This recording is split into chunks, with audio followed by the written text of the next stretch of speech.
Man, everybody, it's been a crazy 13 days. I got really busy at work and just decided to spend some more time with the kids at night.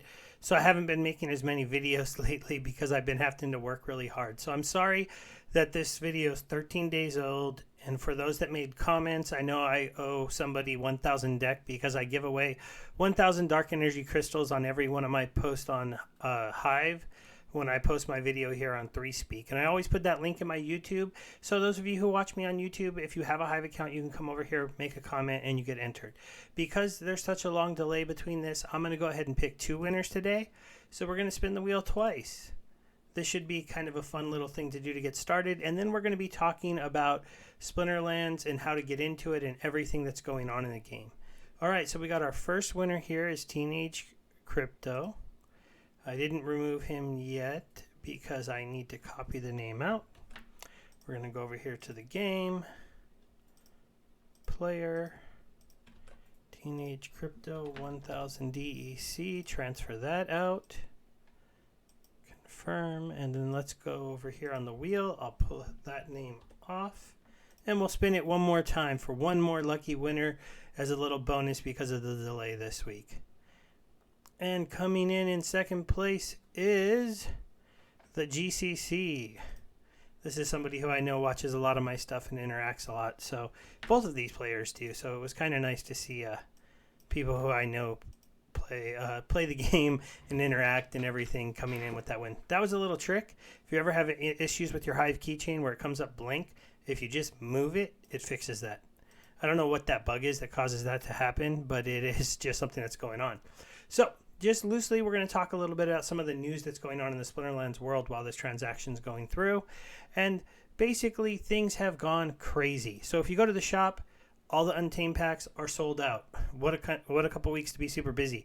I meant to pick up more of these. I got a few hundred of them a couple weeks ago, but now we're waiting on Chaos Legion to be coming out. Land. Oh, well, that's all sold out too. So we're reaching the point in the game where you can't really get cards from anybody except for players of the secondary market, or the 1 packs that are left are the expensive packs that can only be bought with dark energy crystals, and these are the dice. So they cost about, when dark energy crystals are near their peg, these are $2.70 a pack. You can get a promo and get 1 extra free if you buy 20 for 54,000 crystals, and if you want, you need 270,000 crystals. The one reason this is kind of hard, and this is something that they do because of some compliance issues with making sure they can play this game in the United States, you can't buy dark energy crystals within the game itself. You have to go to a secondary marketplace, and so I'm going to be showing you the couple kind of more logical places to buy these if you want to. So one of them is the Hive Engine market, and we're also going to be going there because I want to show you that packs are available. So as you can see, the Dark Energy Crystal Marketplace on the Hive Engine is their #1 market with the most volume. And so this is the easiest place to come and get Dark Energy Crystals. The other place I didn't actually have up, so I'll bring them up really quick. If you are somebody who plays off of the Binance Smart Chain and has access to the Binance Smart Chain, you can come over here to the Cub DeFi site that I've showed a few times, and they have a farm for Dark Energy Crystals. Where did it go? Right here, DECBUSD. So you can buy dark energy crystal sites on their site. So if you just go to their little exchange, you can pick them up. So that would be the way that you would need to go if you want to get into those packs. Now, if you wanted to buy other packs on the secondary market, let's talk about those really quick. Untamed are currently going here in the Hive Engine as well for around $2.60 a pack. You have alpha packs going for $47 and beta packs going for just over $10. So packs are pretty expensive at this point. There is a lot of beta left in 36,000, and there are quite a lot of Untamed on this site at 182,000. So we'll have to see how Untamed sells on the secondary market, how quickly it gets sold. I know I'm saving my packs for either opening to try to get some legendaries later on once I have enough potions, or I'm going to maybe sell them if they get up to about $350 per pack, but we're going to have to see that. The other place you can pick up cards and packs that we've talked about in the past is the Atomic Hub market, or any market on the Wax blockchain. So you can see here you've got the Splinterlands alpha pack. Somebody's selling them over here for a little bit more. Things on Wax tend to be a little bit more, and I think that's because the players who are on Wax are willing to pay a tiny bit more to not have to go through the process of getting Hive, because you do have to have Hive to interact with Hive Engine. but one of the ways, and that's really the only other place that you can buy packs in bulk at this point.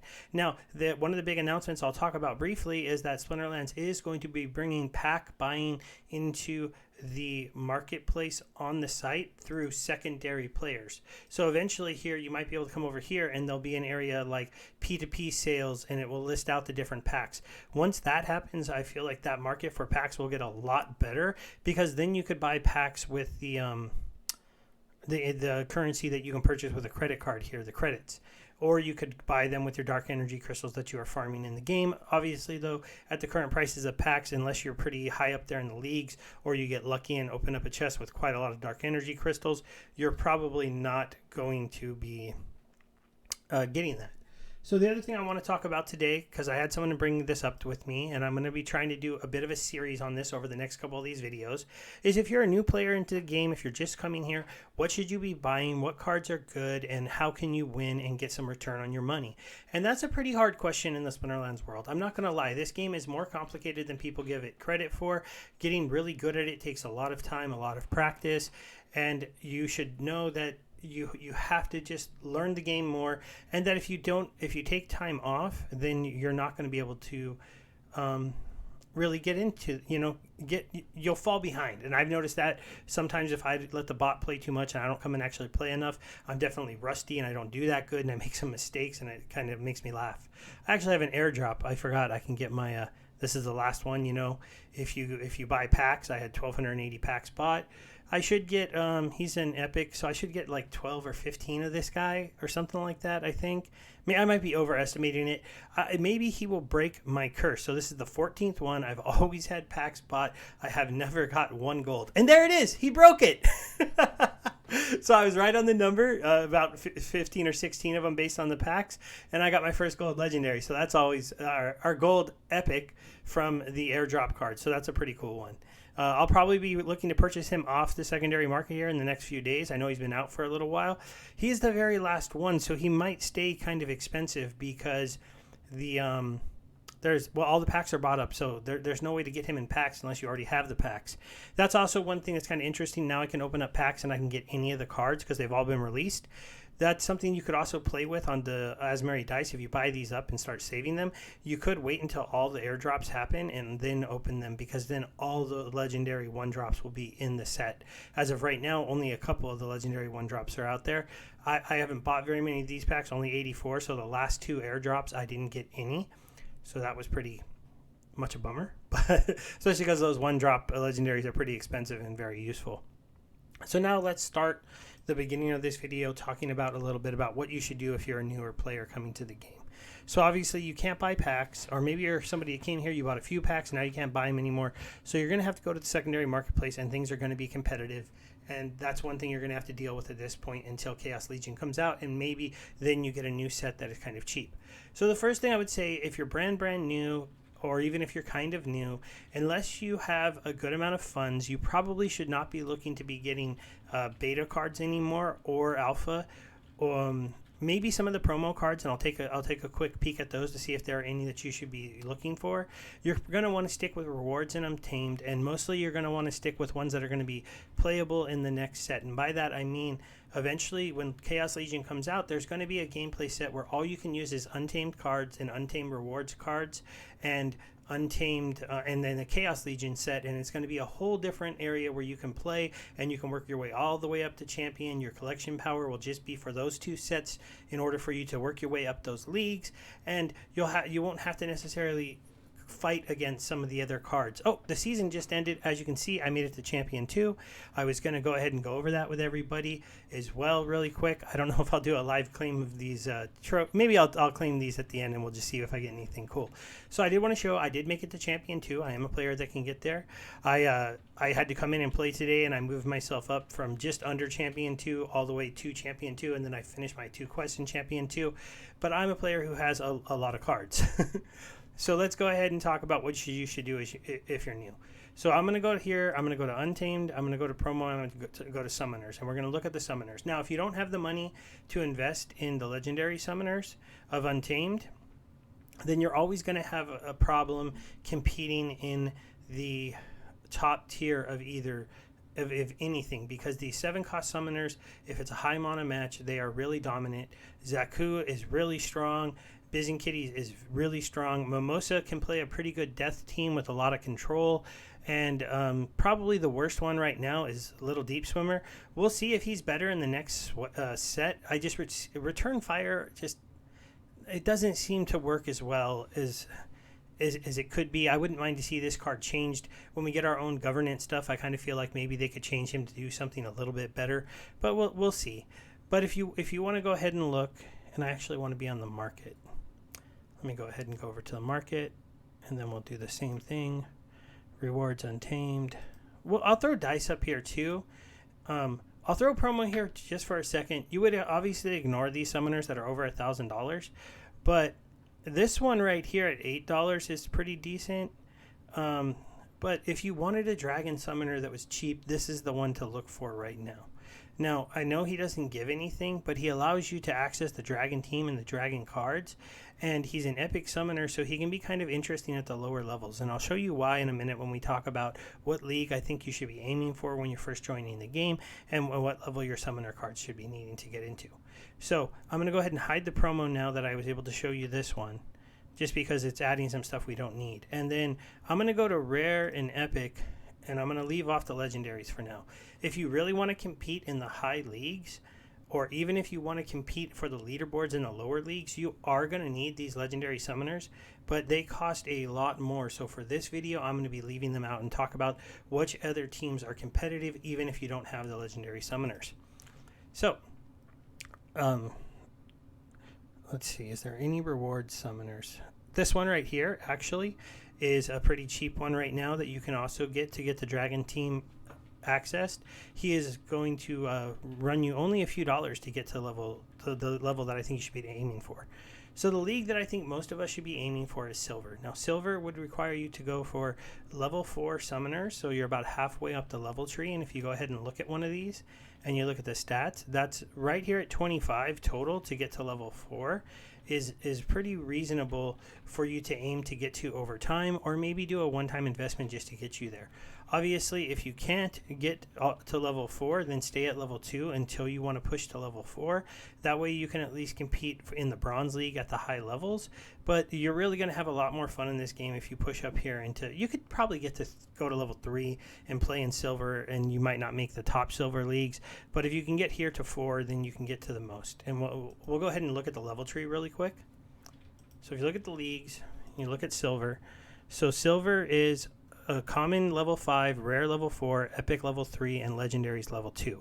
So this is the levels you need to push to go ahead and try to get things good and win and compete. So let me get back over here. Sorry, I know this is a lot of back and forth. So let's go ahead and look at the epic. Now we're going to look at a few of the teams that I think you should be focusing on. So the first team, if you want to be really competitive to maybe try to get, is the dragon team. So the dragon team is a pretty good team to have at least a summoner for that you go for. You can be very economical here and go for the Drake. You can spend a little bit more money and go for just a level 2 Camellia. She's actually not that bad, because to get her to level 2, which would be a silver summoner, you only need 3. So it's a $30 card, $35 card, and it would be a little bit more competitive than the Drake, and it only costs 3. So that's one you can go for. But like I said, you could also add in, if you wanted to be even more economical, there is the one I showed you earlier. He disappeared on me, but he's the reward. Oh, he's a rewards card. This one right here. So he's only about 89 cents a summoner, and since he's an epic, to get him to level 2, you only have to get, to get him to level 3, you only have to get 10. So he's about under $10 to get him there. So now looking at the other cards that you can go ahead and go for if you're in the dragon team and you're in the marketplace. Some of the really, really good cards, obviously, are this one here. And this is an expensive card, but you, again, only have to get about 3 of them overall to have him at a max level. And then you would be able to put this on the board and really dominate a lot of matches. He could win a lot of fights for you almost by himself. And so it is worth it to take a look at some of these legendary cards and go, that card can win me fights. Let me go ahead and invest the money in it. Some of the other dragon cards that are very good, that you should be aiming for are this one here, because it's very cheap and he's a very good tank because he has shield at very low levels. That is better than most people think, and he's flying with shield, so he gets more misses than people would think, even though he only starts with 2 speed. This card here is really probably not worth it, and I would say until later on, pass on the Scale Doctor. And then if you have the money, you're going to want Dragon Jumpers, but they are a more expensive card. Now, obviously, this team will not look complete because you always get to combine them with another team. So let's look at what I think are the other strong teams in the lower levels. So for starters, we're going to go to Fire. So the Fire team, if we take out the legendaries off the board so you don't have to worry about buying those, they have still... Oh, I'm going to take the rewards off for a little while so we can just talk about the untamed cards. They have one of the kings of tanking at the lower levels. Any mana match, I'd say about 16 and lower, that is going to be fought with the Untamed rule set, you're going to be looking at the Living Lava being one of the best tanks because he has 3 attack, his 1 speed isn't that big of a deal, and he has a shield with armor. This is really powerful. Then the other cards that are really, really good at low level is this one right here, the Serpentine Spy, and the Spark Pixies. These also are very good at high level, so these ones are not bad to level up.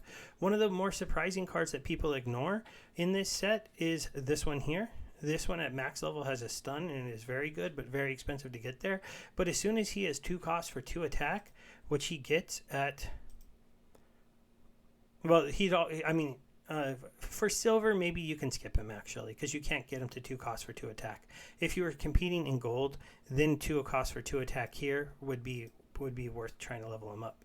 The other cards that I would say you should shoot for are this one here, and this one here. Now, as far as the summoner, if you're going to have to go with Pyre.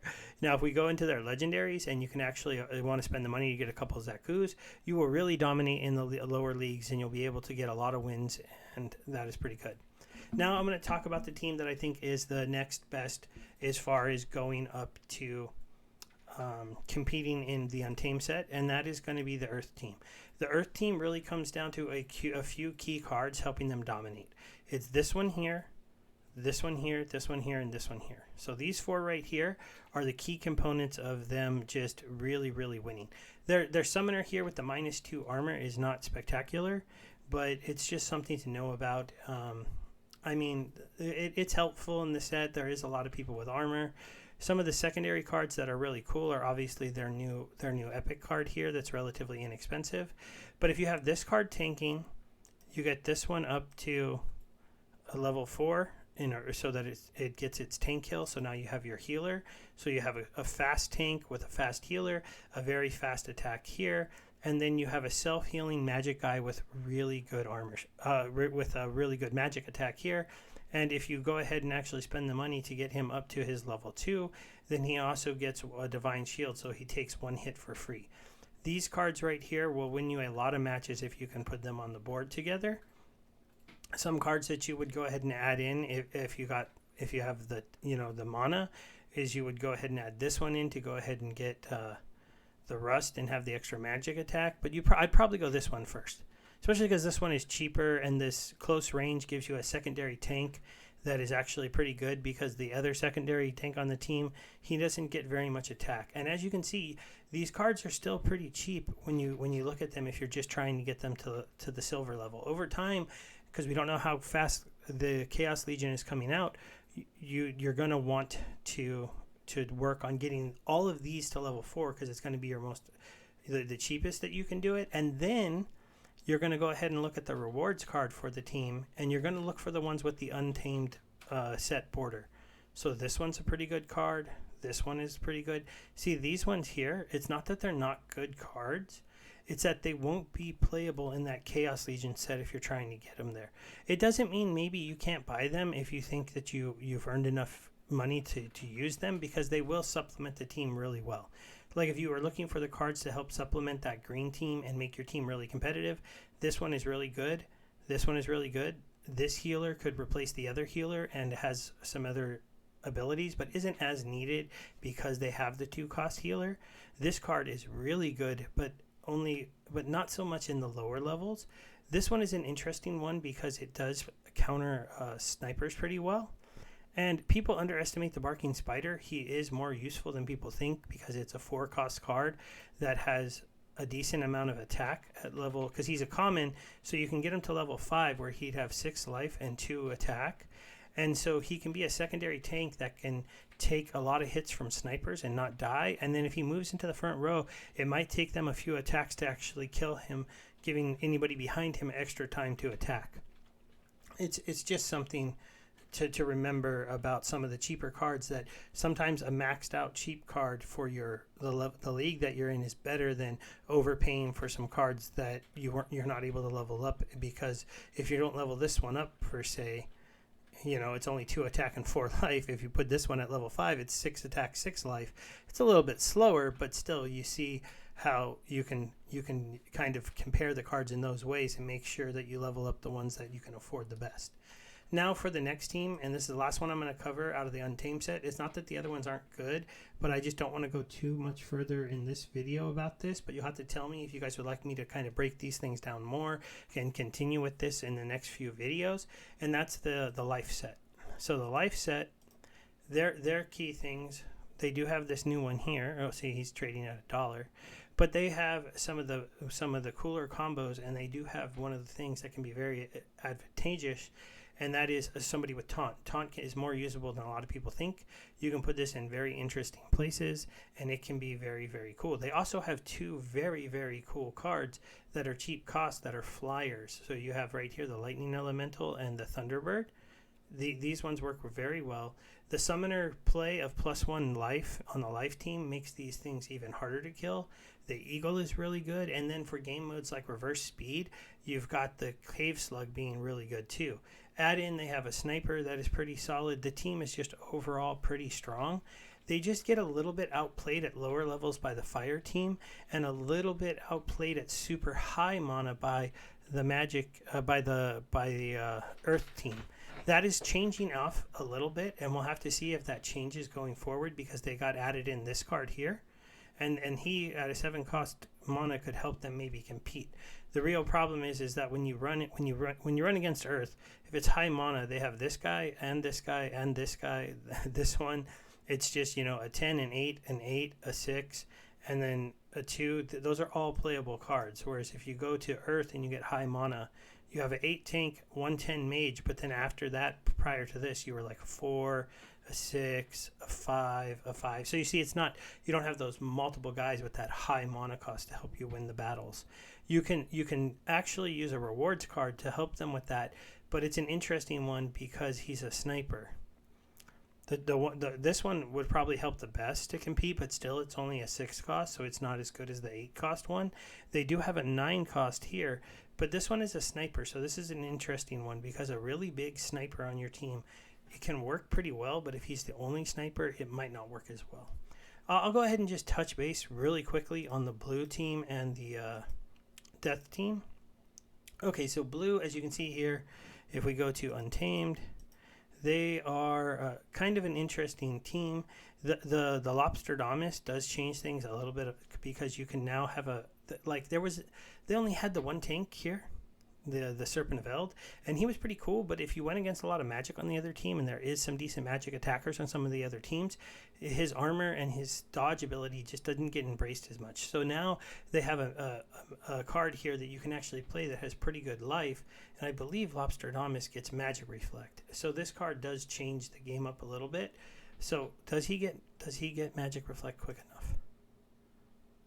He's an epic at 3. Yeah, so you could have him at level 3 and he'd have Magic Reflect, so you can fire some magic back.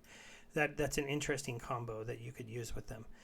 Now on this team, this card is pretty amazing because Magic Sneak is more powerful than people will give it credit for, and it's a 4 cost for the 2 magic damage is not great, but he can eventually get 3. Some of the other cards that are on this set that are must-haves, you must get your Albatross to be able to heal if you're going to be playing it, and you're going to need these 2 cards if you want to compete. But again, this team, to me, they just are not not as dominant. Maybe somebody will disagree, but that's just where I'm at. Now the death team, I feel like the death team only gets really good when you mix in some of the cards from the other team. Now they do have an interesting play here in high mono matches where you can go this guy and this guy together for a 10-9, just a lot of HP on the board. A Mimosa prevents people from being able to heal and gives all your monsters void, so it's very good in some of the matches. The Soulstorm gets a stun pretty early on, which is pretty cool. But after that, so after these cards and this, you kind of get limited to kind of some small attackers. They don't really have those extra big attackers unless you go and you add in some of the rewards card. The Lich is a pretty strong one here at 7, though, for only 3 attack. Can kind of help in the big mono matches. And then some of these cards, like the Phantom Soldier and stuff, they're good, but they're not going to be included in the Chaos Legion set. So it's going to be interesting to see if the Chaos Legion set can come out and kind of really, really add in. The one card that you can definitely try to get that helps this team is this one, the Grim Reaper, because it gives you that 6 cost attacker from the back row that actually attacks the front row and hits pretty hard.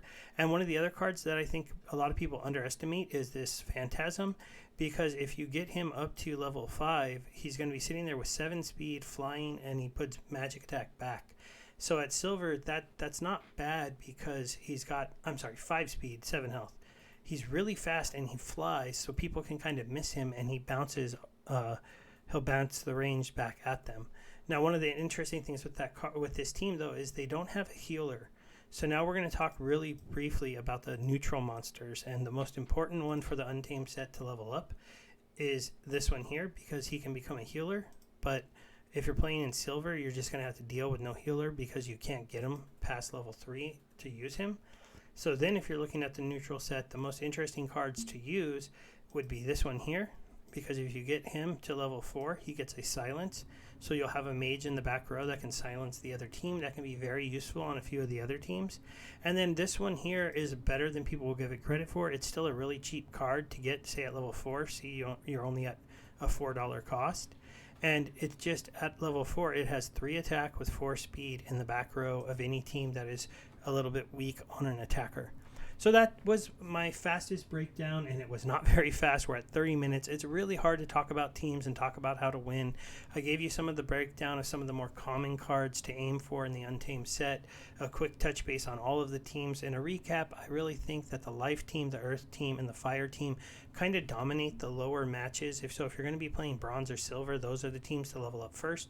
When you get to the higher matches, then you're talking about the Dragon team really starting to hold its own with the abilities that they unlock and really competing. And that's really when at the high, that maybe Death and Water come into play a little bit more.